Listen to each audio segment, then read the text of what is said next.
നമ്മുടെ പുതിയ വീഡിയോയിലേക്ക് സ്വാഗതം. നെല്ലിക്ക രസം തയ്യാറാക്കാം. അപ്പോൾ നെല്ലിക്ക രസം ഉണ്ടാക്കാൻ ഒരു 3-4 നെല്ലിക്ക എടുത്ത് മുറിച്ചെടുത്തിട്ടുണ്ട്. 2 പച്ചമുളക്, 2 തക്കാളി, കുറച്ച് കറിവേപ്പില, ഒരു 4-5 അല്ലി വെളുത്തുള്ളി. നെല്ലിക്ക ഒന്ന് ചതച്ചെടുക്കാം. അതിൻ്റെ കൂടെ തന്നെ വെളുത്തുള്ളിയും ചതച്ചെടുക്കാം. 1 സ്പൂൺ കുരുമുളകും ചതച്ചെടുക്കാം.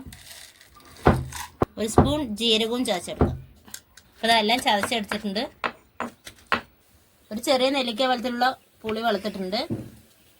ചട്ടി ചൂടായിട്ടുണ്ട്. എണ്ണ ചേർത്ത് കൊടുക്കാം. കടുകിട്ട് കൊടുക്കാം. വറ്റൽമുളക് ചേർത്ത് കൊടുക്കാം. കറിവേപ്പില, ചതച്ച് വെച്ച നെല്ലിക്കയും ചേർത്ത് കൊടുക്കാം. ചതച്ച് വെച്ച പച്ചമുളകും തക്കാളിയും ചേർത്ത് കൊടുക്കാം.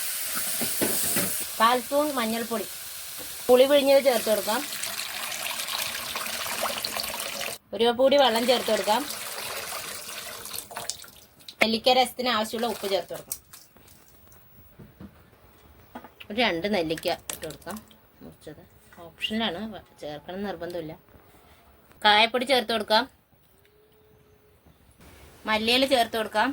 രസം റെഡി ആയിട്ടുണ്ട്.